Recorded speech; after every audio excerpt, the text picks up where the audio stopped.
Hello, podheads, and welcome to another episode of Over My Dead Pod. I am your host for today, Kate Carter. I am Kylie Colwell. And I'm Holly Spear. Per usual, we're just going to jump right in. On today's episode, I am taking you to the very small industrial town out of the country, which I tend not to do, in the town of Aberdeen, New South Wales in Australia.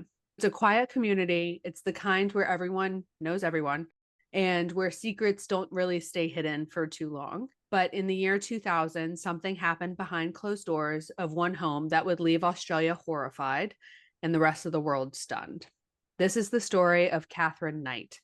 She was a butcher by trade, a mother, a partner, and the first woman in Australian history sentenced to life without the possibility of parole. Before she became the face of one of the most gruesome crimes ever committed, she was just a little girl, just a little girl, growing up in chaos. She had a childhood, unfortunately, filled with abuse, rage, and cruelty that left one day festering into something truly unimaginable.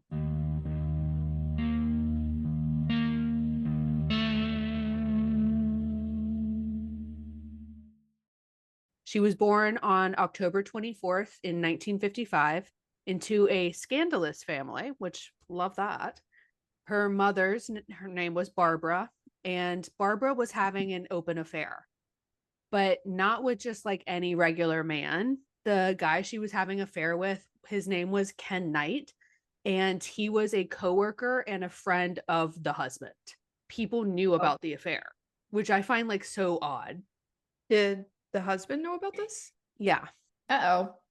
It was just like an open marriage. Kind of, yeah. But like Barbara and Ken, the two having the affair, were super religious people though. And they came from conservative backgrounds. So like everyone knew they were having this affair, including the dad, but no one confronted them. Like they acted like nobody knew. And I bet that they can't get a divorce or separate because of their religious views. Well, you would think that, but Mama Barbara was a little different. So Okay. Mama Barbara left her husband and all four kids that they had together to be with this Ken dude. And the two of them moved out of town. So she just like, she left her four kids, which is another mind blowing thing to me. I can't even imagine that. Yeah, that's sad. And she moved out of town and into a new town called Marie. And this is where Catherine and her twin sister Joy were born. Catherine's mom is Barbara, and the dad is the scandalous guy, Ken. The scandal didn't stop there. Mama Barbara's ex-husband and their family were so like outraged and disgusted with her about all of this that they refused anything to do with her. They didn't let her see her kids anymore. And even Barbara's own parents cut her off. Pretty much the first few months of baby Catherine's life were this environment of like anger and isolation, and like she didn't get to ever see the rest of her family. So this Ken Knight dude, he was in blatant terms a shithole. He was a super violent man. He was a heavy drinker, hot-tempered, and physically abusive to everyone. But unfortunately, Mama Barbara was often the target of his physical attacks. That being said, little baby Catherine and her twin sister weren't really spared from the fallout either. So like the parents would be physically abusive with each other and the kids would just be sitting right there watching it happen. So as a kid, Catherine watched her father beat her mother senseless on multiple occasions. When this would happen, Mama Barbara sometimes would like flee the house with the children in the middle of the night to escape Ken, but then she would always come back. Unfortunately, it wasn't just Daddy Ken that had a temper. Mama Barbara did too. And she often vented her frustration and like her pain and stuff to her daughters. So she wasn't physically abusive, I would say, but she was definitely like emotionally and psychologically like messed up. Catherine would later tell police and like psychologists that her mother would often describe in detail how much she hated sex with their dad and how men were pigs and how no woman actually enjoys it. And Mama Barbara, It's giving Mother Gene. Yes. And like these are children at this point, you know, like a 4-year-old hearing this kind of shit. Mama Barbara would literally talk about abuse and rape from Daddy Ken to her daughters. Catherine grew up in this sexualized trauma, like phenomenal, you know, like it definitely warped Catherine's viewpoint of like intimacy for the rest of her life, as it should if you grew up that way. But outside of home, in school growing up, Catherine was definitely like a loner child because of everything. She was very angry and she was definitely known to be the bully. Teachers described her as having like sudden explosive bursts of rage, but when she was quiet, she was very calm, she was polite, but like simple things would set her off and then she would attack physically. And by the age of 14 years old, Catherine had already assaulted another student with a weapon that she brought from home. And then by the age of 15, she had been kicked out of school so many times, she just dropped out. At this point, she's like not really literate, but definitely aware of her ability to control others. And she did that through intimidation. So she was a scary kid. So after leaving school at 15 years old, Catherine took a job at the local abattoir. I'm pretty sure that's how you say it, but I'm not going to say that word again because it's just a fancy word for a slaughterhouse. Okay. She was training to be a butcher. So, like, weird first job, but okay, if that's what you're into. Kind of foreshadows the rest of the story. I'm not going to lie to you. Working at the slaughterhouse was definitely like a brutal, bloody work, but she loved it. Yay. And in fact, the first time she saw an animal get killed, she said that it made her feel powerful. And coworkers noticed pretty much right away that something was different with Catherine. She didn't flinch at the blood or the screaming of animals as they were being killed. And she seemed like totally okay with the whole process. See, that seems like one of those jobs that the boss should be looking at the coworkers and thinking, you like this job too much. Yeah. You shouldn't work here. Yeah. Yeah. I feel like Kylie and I were talking about this not too long ago. There's a few jobs like that out there that I would be like, why are you applying to do this? Yeah. To kill animals. Someone's got to do it, I guess. Yeah. So Catherine was pretty calm at work, which is crazy. But because of all of that, like, and her being like totally okay with everything, Catherine quickly rose through the ranks and ended up becoming a very skilled butcher. In the level of butchery, I guess, the further up the chain you get, like the more professional you become, one of the things that they do as a gift is if you're like a really skilled butcher, you get to take home a fancy set of knives as like a memorabilia. And Catherine decided she was going to hang these over her bed at home.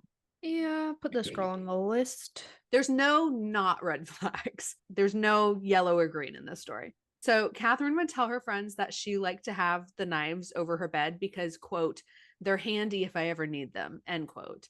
And she would say that as like a joke, that kind of joke that like no one laughs. In 1973, Catherine met a man named David Kellett. He was a coworker at the slaughterhouse and he was a heavy drinker, kind of rough around the edges, but overall he meant well and he was like good natured. He just like he was an alcoholic pretty much. But he was this tall, striking, physically strong dude. And Catherine was like, yep, that's mine. I'm gonna climb him. And so she was immediately drawn to him. So the two of them started dating, but really quick, there were warning signs and red flags, like I just said. Catherine would often violently attack David for the smallest reasons. If he came home late, if he even spoke to another woman, or if she thought he didn't pay enough attention to her. One of the examples, which this is just crazy to me, but this whole story is crazy, is on their wedding night, Catherine strangled David unconscious because he fell asleep after only having sex once. David would later tell the police, quote, the honeymoon night she tried to kill me, that's when I should have known, end quote. But regardless, he stayed. So over the next few years, the Kellett home became a little war zone of their own. Catherine's violence just really escalated. She often hit David with frying pans. She would stab him with scissors. And she would even burn his clothes that were on him when she got pissed off. At one point, she was pregnant with their first child, and Catherine hit David in the face with a frying pan so hard that he fled for his life, thinking that she was trying to kill him. Catherine eventually gave birth to their first child, a daughter, who was named Melissa Ann, in 1976. But as you would think, it didn't happen. Motherhood didn't calm her down. Shortly after Melissa's birth, which we see in a lot of these stories, like if our person of interest in the story gives birth, their mental state usually spirals as well. And Katherine would later be diagnosed with postpartum depression, but it was definitely like way farther darker than just postpartum depression, which one day in a fit of rage, Katherine took her little baby and placed her on a railway track just a few minutes before a train was supposed to come by. And when Katherine placed little baby Melissa Ann down, she walked off, stole an axe from a local store, and began threatening people in the nearby streets who wanted to go get the baby. Fortunately, thank God, this old man who was known in town as Old Ted saw the baby on the tracks and was able to go and get her. And then within like a few seconds, a train came by. So like he saved her life. We love you, Old Ted. So after that, Katherine was obviously arrested. Good for them. And she was taken to a hospital called St. Elmo's, which I love. And it was there that she was diagnosed with severe depression and psychosis. But only a few days after being in the hospital, she was released. And guess who picked her up from the hospital? Her husband, David, which is fucking nuts to me. He's obviously been battered. He is a battered husband. Not long after her hospital release, Katherine slashed another woman across the face with scissors. Really loves her scissors.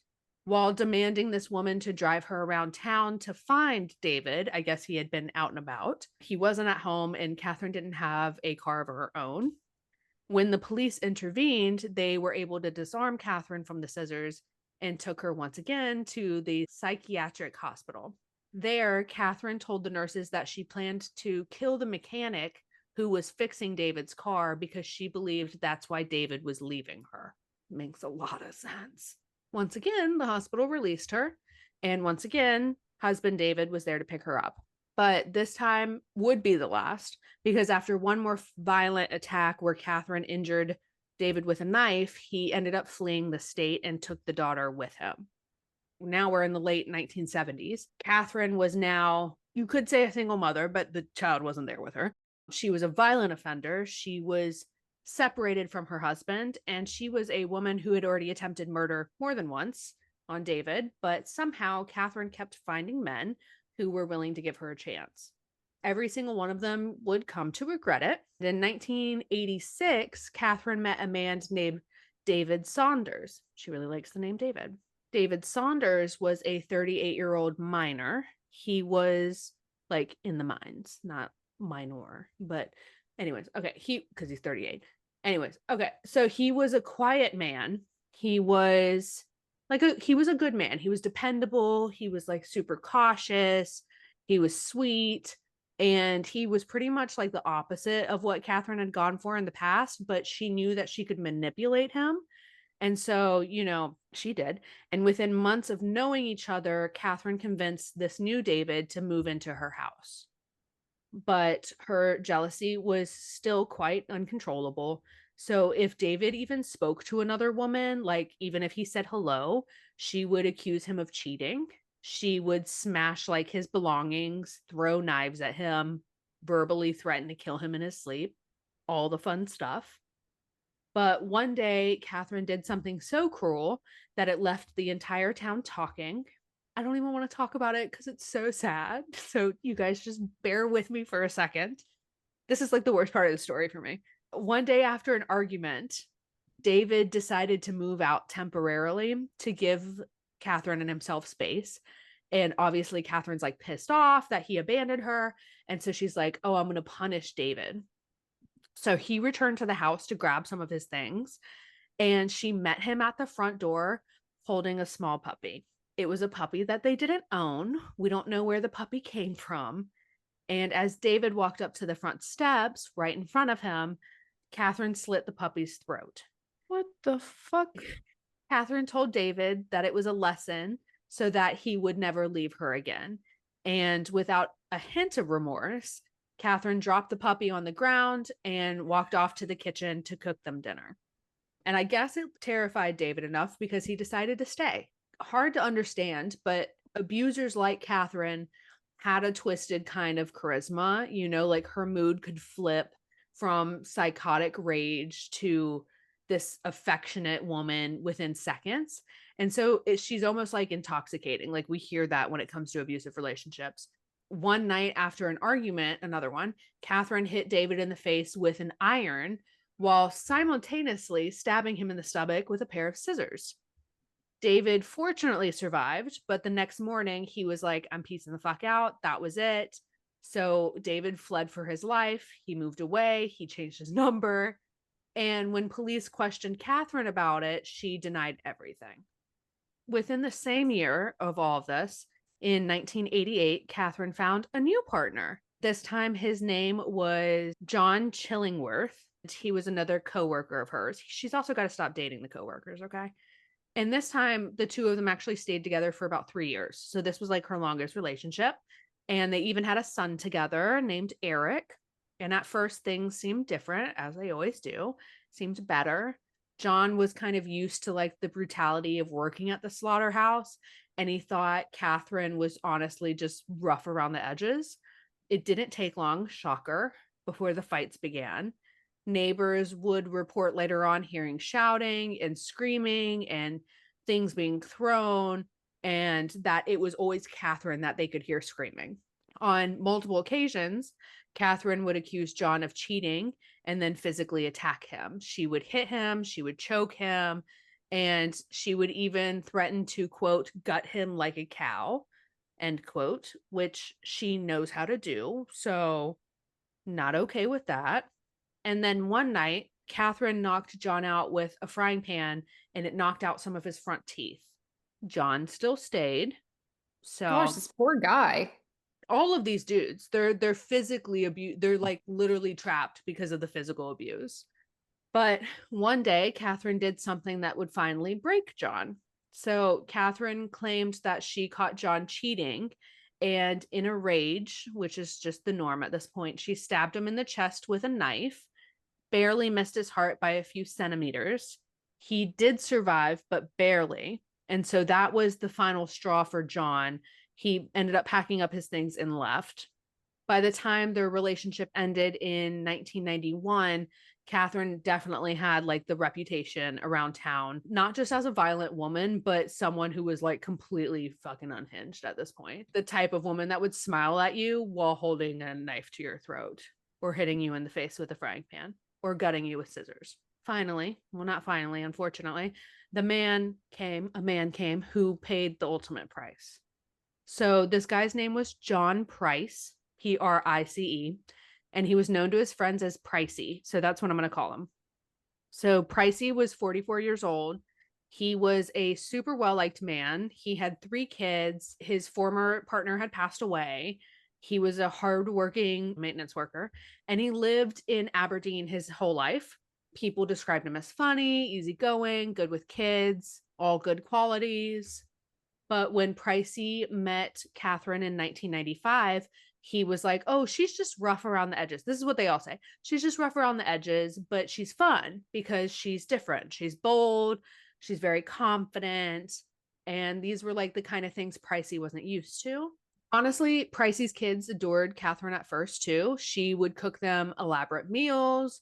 She would spoil them with gifts. And she basically kept their house spotless. Love all of that. But per usual, didn't take too long for her darkness to show. And friends began to notice bruises on Pricey's face and like on his body. But he would laugh off all of their questions, saying, like, it's just Katherine being Katherine, which like is a crazy thing to think. Like, that's not okay. And when they would argue, Katherine would chase him out of the house, like with a knife in hand. And Pricey would always joke around being like, oh, if I ever go missing, it's because Katherine's killed me. Which, we joke about that. But when she's almost killed other people, maybe take it into consideration. How does the entire town not know about her shenanigans by this point? They do. They think she's crazy. But like people like Pricey, I'm like, Pricey, you've lived in Aberdeen your entire life. So how have you not heard that she's like, he was like, oh, she's just rough around the edges. Word didn't get around about her putting her baby on the railroad tracks? Everything else, sure. Take a beating in the stomach, frying pan to the face. But a baby and the dog, the puppy? Not okay. Katherine really wanted to marry Pricey, but he refused. Katherine still had a really violent temper, and Pricey had already been through a marriage before. So, like, he didn't want to have to go through all of it again and, God forbid, get divorced. But because Katherine couldn't take no for an answer, she decided, oh, Pricey doesn't want to marry me. I'm going to destroy him. At the factory where Pricey worked, Katherine took video footage of items that Pricey had taken home from work, like old medical kits or tools. Now, all of these things had been thrown away, so that it was like trash. But she then sent this video to Pricey's boss. Pricey got fired. His coworkers and his boss knew that it was trash. Everyone did, but management couldn't ignore the fact of like him taking it out of the trash and bringing it home is kind of like a no-no. So Pricey was devastated, as you can imagine. He had worked that job for 17 years. So that night, Pricey was like, that's it, Katherine, like you're gone, you're out of the house. So he kicked her out. But as always, Katherine was able to convince Pricey to take her back, and he did. And that's when the violence got significantly worse. By 1999, Pricey's friends and family members had been begging him to leave Katherine. They saw the bruises, they heard the fights. Pricey had told them he was scared, like not even just scared, terrified at this point for his life. He even told one of his friends that she was going to kill him one day because she's not right in the head. So there's that. Unfortunately, Pricey was right. So in February of 2000, after a horrible and violent argument, Pricey kicked Katherine out of his house again, but this time was like, this is it. This is for good. Don't come back. He even changed the locks and told everybody in town, like friends and family, he was done with her. So it was like, this is it. She's gone. Good riddance. Pricey even went to the police. He told them that he was afraid for his life and hoped that he could get a restraining order against Katherine. But there was little that the police could do at this point because Katherine technically hadn't committed a crime against Pricey at this point, like when everything was happening. But just a few weeks later, Katherine would come knocking again on his door. So on February 29th, 2000, Pricey decided to see Katherine again. Maybe it was guilt. Maybe he missed her. Maybe he just wanted to like keep peace. And he invited Katherine over for dinner with the kids. They all ate together. They all laughed. Things seemed like super normal. Because remember, like the kids really liked her. She was charming. She was smiley. And she was calm, which is like the good Katherine. But the next day, on March 1st, Pricey's kids went off to a family member's house, and that's when Katherine decided to make her move. That morning, Katherine went shopping. She bought a new black nightgown, which was like this silky, lacy, seductive nightgown, and she also picked up a large butcher's knife from town. When she returned home, or back to Pricey's home, she recorded a really strange video message. It was kind of like a farewell message, I would say, talking about her children and her life as if she knew what was about to come like to her. Then drove to Pricey's house. The two of them had sex and everything was going normal. But when Pricey closed his eyes that night, he had no idea that would be the last time he ever did. To back it up just a little bit, to give you kind of a timeline, John Price, aka Pricey, had finished his last shift on Wednesday, March 1st in 2000. He stopped by a neighbor's house, had a beer with them, and mentioned that he was uneasy about going home. Apparently, Katherine had been calling him again. He said that he like didn't want to hide, but he was also worried about going home. But he knew he had changed the locks. So like he was like, okay, at least Katherine can't get in the house. That night, Pricey's kids went to their family member's house. So Pricey's all alone in the house, and Katherine arrived a little bit after 10 p.m. She actually had let herself into the house using a key she quietly made a copy of a few weeks prior. And she brought her video camera and a small overnight bag. So on that video camera is the tape that would be later discovered by police, where she sat on her sofa at home and spoke about her children, her life, all that stuff. So at some point, with Katherine now in the house, she was able to convince Pricey to let her stay the night. So that's when they ate dinner, they watched TV, and then they went to bed together. Neighbors heard a single but loud thud, a noise that they would later describe as something heavy hitting a wall. and then there was silence.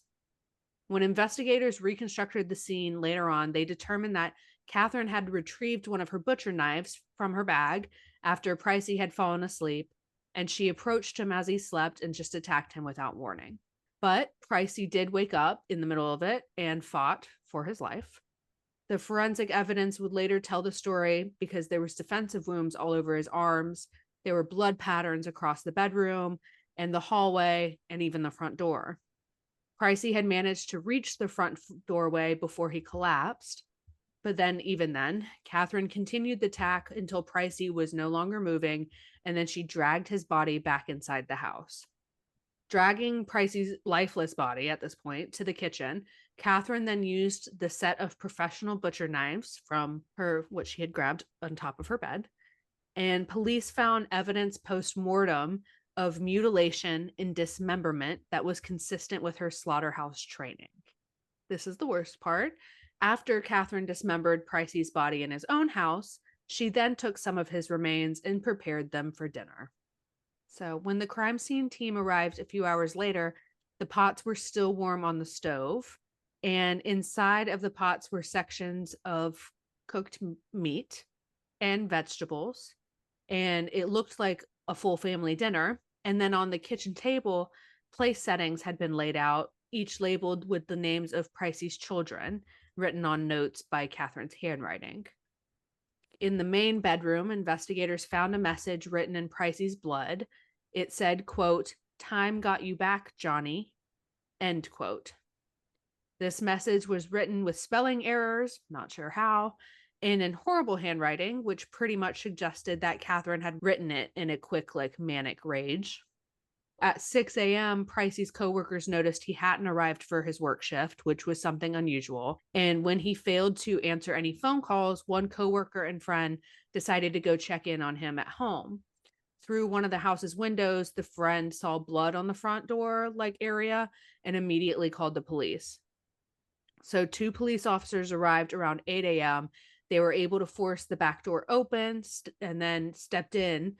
One later recalled it as, quote, "the most confronting scene of my career," end quote. Blood was splattered on every single wall from the hallway to the kitchen. And in the bedroom, get this, they found Katherine. She was unconscious. She had apparently taken a large number of pills in a suicide attempt. And next to her body, there was a handwritten note describing Pricey's supposed betrayals to her and claiming that she had been the one wronged in the relationship. But despite her suicide attempt, paramedics were fortunately able to revive her, and she was transported to a hospital under police guard. So in the following days, forensics teams spent all of their time documenting the interior of the house. Pretty much every surface, which we love. They did fingerprints, they found knife marks, drag tails, and pools of blood that mapped out the entire attack. Detectives even described the home as, quote, "a butcher's displayed turned inside out," end quote. The preparation of the meal, the deliberate arrangement of the kitchen table, it kind of all pointed to this psychological planning that Katherine had done. And so it was pretty clear to the police that this wasn't just an on the whim attack or out of the blue. It was definitely planned. So later on, a toxicology report showed that there was no drugs or alcohol in Katherine's system. So this was a totally sober, deliberate attack that Katherine had with her on and off again partner.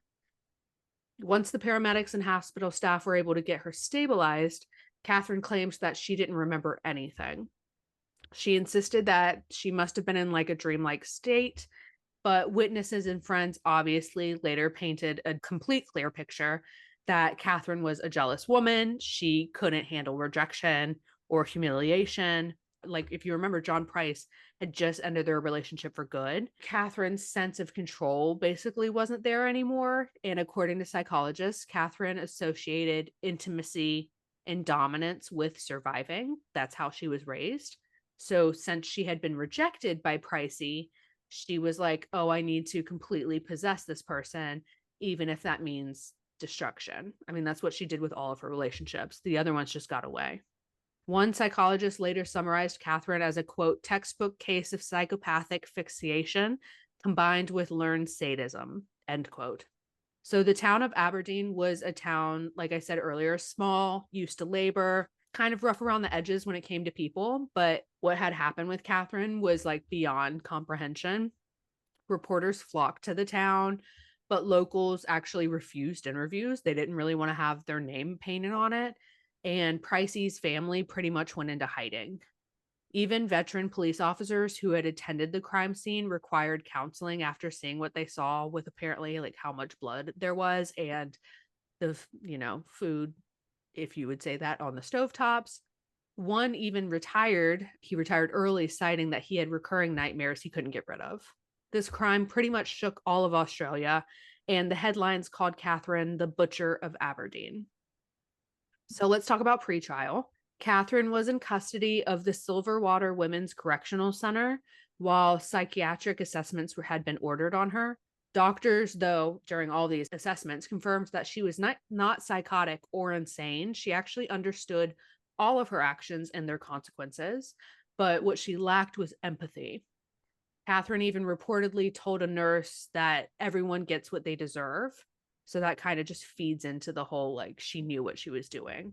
Well, isn't that like the definition of psychopathy is having no empathy? She wasn't psychotic, but she might be a psychopath. Well, I don't know, because you're making a good point.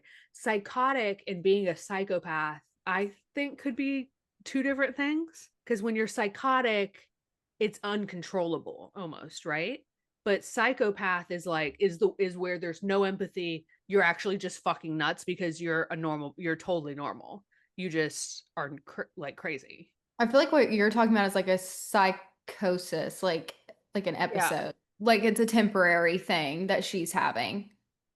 No, Is that what that you're saying? she wasn't having temporary things. Okay. That's the issue. She wasn't psychotic or having psychosis episodes. She was just truly a psychopath because she was a normal person. There was nothing mentally wrong with her. She just Mhm. enjoyed deflicting pain on men. This is where we need the podcast we met at CrimeCon to explain. Forensic. Yes. Yeah. All right, Forensic Friday, ladies. If you guys are listening to this episode, I'm going to tag you in the comments. Can you help us out with these definitions? According to Google, Okay. a psychopath is an individual with a personality disorder characterized by a lack of empathy and remorse, manipulative behavior, and a disregard for others' rights and feelings. But it does say that it's a mental disorder. Yeah. Psychotic/psychosis is when a loss of touch with reality. Right, which she didn't have. Okay, gotcha. Yeah, because she was totally in touch with the reality. She knew what was going on. She knew what her actions were going to do. Like she even did that video message basically of like a will of, if you would call it that, because she knew what she was about to do and probably that she either wouldn't survive her suicide attempt or that she would, get arrested. By the time the evidence was presented in court, the prosecution even had trouble reading the details out loud, which is never a good thing. A judge would later call it, quote, one of the most appalling murders to ever come to the Australian court system. Before justice could be served, Katherine tried one more act of control. On March 2nd, 2000, Katherine Knight was charged with murder. At her first appearance in the Musselwell local court, Katherine said nothing, kept her eyes down, showed no remorse or expressions. She was ultimately denied bail, and that's when she was transferred to the correctional center in Sydney to await trial. This is when 3 independent psychiatric experts came to like find the same evidence, basically, that Katherine was sane. She did suffer from borderline and narcissistic personality disorders, but even then, she definitely knew what was right from wrong. Katherine had planned this attack on Pricey. She had attempted to clean the scene. She staged the aftermath. All of that was pretty much deliberate control, like proof of control. So Katherine's murder trial was scheduled for October of 2001 in the Newcastle Supreme Court. She initially actually pled not guilty, which I love. Go girl. Yeah. A full jury pool of about 60 people were assembled. But when the graphic evidence photographs were described in the preliminary hearings, 5 of those jurors actually passed out and more than 10 had to leave the room. And then even some of the seasoned attorneys sitting in court asked to be excused. So like, I guess like it was really gruesome. I mean, I can imagine. So they showed the pictures during the prelim, or they just They described them just described them. and people were passing out? Yeah. Oh my God. On the morning of the trial, when it was set to begin, Katherine actually abruptly changed her plea from not guilty to guilty. She gave no explanation to why she did that and no statement on why she changed it. So her defense counsel said that the reasoning she told them is that she wanted to spare her children the details, though many of them believed that she actually just wished to avoid the public exposure. Because of the guilty plea, no actual full trial was held. The judge for this case, Justice O'Keefe, nonetheless ordered that the evidence be entered into record to, quote, preserve the truth of what occurred, end quote, which I love. On November 8th, 2001, the courtroom was absolutely silent as Justice O'Keefe delivered his words, and he said, quote, you are the first woman in the history of this nation to be sentenced to life imprisonment without the possibility of parole.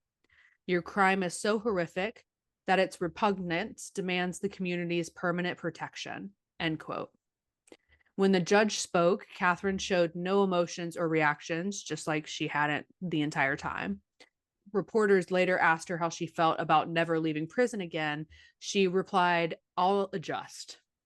The judge that was on top of this case, Justice O'Keefe, also ordered that her papers be marked for never to be released, which I love, like in a red stamp. Like she, no matter what, will never get the possibility of a parole, even if she like, tries to go against it. And this was a first forever in New South Wales, Australia. After the verdict, Katherine Knight was transferred to the Mulwala Women's Unit, a maximum security wing of the correctional center she had been in, Silverwater. In prison, funny enough, Katherine decided to become a model inmate, as they tend to do. She was tidy, she was compliant, she was like eerily polite to everybody. She loved working in the laundry room, and she mainly kept to herself. Officers even nicknamed her Nana. In the beginning, I thought you were going to say she decided to be a model. Yes, and sentence. And I thought you were going to say she ended up working in the kitchen. That no, I think she was probably banned from the kitchen. Laundry room seems like a good choice for you, Katherine. But even though she's there and will never be getting out, she actually refused ever to take any responsibility. Interviewers over the year they literally just reported the exact same thing. Katherine says she doesn't remember. Katherine says she was provoked. Katherine said she just snapped. But in the end, like, Katherine never said she did it. She never took responsibility, and she never apologized to the Price family either. After everything, the town of Aberdeen never really recovered. They were famous for this case. The Pricey house on St. Andrews Street was demolished in 2001, and the empty lot remains unsold to this day. Locals say that they actually still cross the street rather than having to look at the lot. As for John Price's children, the trauma unfortunately still lingers. They've pretty much kept out of the public eye ever since it happened and have been quietly rebuilding their lives. But this case did spark national and international debate about domestic violence awareness and early warning intervention. Many asked how a woman with such a documented history of assault could easily slip through the system for decades. Like she had been arrested, she had been in and out of hospitals. There was lots of proof, but yet something like this still happened. And today, police in New South Wales cite the Katherine Knight case in trainings on threat assessment and partner violence escalation. So documentaries have come out, books, TV specials have definitely like gone over this crime. Each time the audience pretty much asked the same question, like, was Katherine born a monster, like born into this? Was she built into being a monster by the violence that she saw growing up? And psychologists tend to agree on one thing. Her background of chronic abuse combined with like the absence of empathy that both of her parents had created like Katherine's personality, which was, she was capable of extreme cruelty, yet she was very logic in everything she did. Like she knew what she was doing. It was pretty much a lethal combination, nurture and nature, but not the good kind, As of this recording today, Katherine Knight still remains incarcerated in New South Wales. She is now in her late 60s. Her parole papers still bear the red stamp that says never to be released. Katherine spends her days sewing. She likes to read romance novels and painting in her spare time. Fun fact, her paintings are actually always landscapes. She never paints people or animals. Catherine doesn't like people or animals. No, she kills them. Both of them. I think it would maybe piss her off if she painted one. She accidentally paints a dog And then but that being said, the correctional center staff describe her as calm and that she earned the nickname Nana. She's very grandmotherly to everybody. I But wonder if it's because there's no men around. well, yeah, because she only hated dudes. Yeah, I think the only dude she had to interact with are the correctional officers. Right. And even then, she's not going anywhere. So what are you going to do? That being said, this whole entire story being said, leading up to this, okay, if you or someone you know, I have to add this in, is living in fear, if you hear the yelling, if you see the bruises, if you feel your self-control is closing in, don't wait, talk to somebody, call a friend, reach out to a hotline. You can leave, you can survive. If you're in the US, you can reach the National Domestic Violence Hotline at 1-800-799-SAFE, SAFE, or visit thehotline.org for chat and text options. If you're in Australia and you're listening to this, you can call 1-800-737-732 or visit 1-800-respect.org.eu for 24-hour confidential help. So Katherine Knight will spend the rest of her life behind bars. John Price's family will live the rest of theirs carrying out what she did. And the town of Aberdeen will forever remember the warning that so few saw too soon enough. And that is the story of the Butcher of Aberdeen, Katherine Knight. Do you want to jump into overtime? Let's do it. Quick announcement. After this episode this week, we will be taking a week off. That's right. We will be at Holly's wedding, and I will be hungover. So Yes. I will not be editing and posting. We're taking a week off. We'll be back the following week. That was my announcement. Thank you. Yes, I am just really pregnant. So Kylie is actually drinking for me that night and for baby girl. And for Kate, I have to drink for 3, and it's a big responsibility, but I am willing to take it on for. And Millie, that's 4. Oh my! I'm gonna die at Yeah. Holly's wedding. I'm gonna die. It's okay. Okay, I will be your DD. It's okay. We're going to the same place. I'll even pick you up and put you in your bed. I'll tuck you good night. And my mom's going to be there. Oh my God, you're going to be fine. Okay, as long as someone takes my makeup off before I go to bed, Got you. I'll be fine. Yeah. I won't say whose wedding, but there was one wedding where I had gone back to the house, got locked out of the house, and at some point I had fallen asleep in the bushes. And the next morning I woke up in my grandparents' bed, but my sister, bless her heart, had washed my face and put me in Stop it. pajamas. Who was it? Which sister? Susie. No, it wasn't. Was it really? I was going to say it was Bobo. No, and I think Susie might have been 12 at the time. Oh no, baby Susie. Yeah. Oh my God, that's so sweet. God bless her. Speaking of you getting locked out of houses, do you remember when we were in Arkansas last time for Holly and you went out to the dinner and I went home early because I had Millie with me and Kylie got locked out of our Airbnb. She couldn't get the door open. It wasn't that it was it was locked, but it was a keypad, wasn't it? The door was weird. You had to body slam it, and I Yeah. couldn't get in. Kylie had been participating in the drinking of alcohol that night, and it's really late. I'm dead asleep. I had a baby next to me, and I can't hear the door being body slammed. And you had a white noise machine on too. I had a baby white noise machine on. I don't hear the front door being body slammed. I don't hear Kylie's phone calls, even though the phone is on the bed next to me. I must have been racked out. But you went around, which this is even sketchier. We're at an Airbnb, but it was a townhouse kind of Airbnb where we shared the walls with people. And Kylie goes around the building in the middle of the night, pitch black, and she's banging on the window. I knew it was gonna scare you, but I had to go to bed, dude. Well, I heard the bang on the window. It literally, I almost pissed my pants, but I immediately looked at my phone because I was like, oh, I hope to God it's Kylie. And I just see your calls and texts, and I was like, oh my God. And then I easily just go and open the front door. Yeah, and then I think maybe 30 minutes later, we had to get up and go back, get on the plane. Yeah. That's what it felt like. Yeah. At least. Actually, that was, yeah, I think it was like only a few hours later we had to get up to go to the airport to get on a plane. But Kylie, that was the first time that I really struggled to get Kylie out of bed. I had to be her alarm maybe like 16 times. Thought I was gonna die on that plane so many times. You also were like, I remember walking into your bedroom and you had made it in the bed, but like I think you were horizontal and there were like pillows in places. It was just like you had fallen and then that was it. Well, at some point, I guess I got up and took a shower because when I woke up, my hair was wet. And my clothes were in the bathroom. See, here's the thing You're about me. really good at that. Even if I am blackout drunk, I will take a shower. Oh my God. I remember it was a good shower too. Great water pressure. Yeah, it was great water pressure. Good for you. You're a functional drunk person. Yeah, I might wobble, but I will get where I need to go. Yeah, and do what you got to do. Yeah.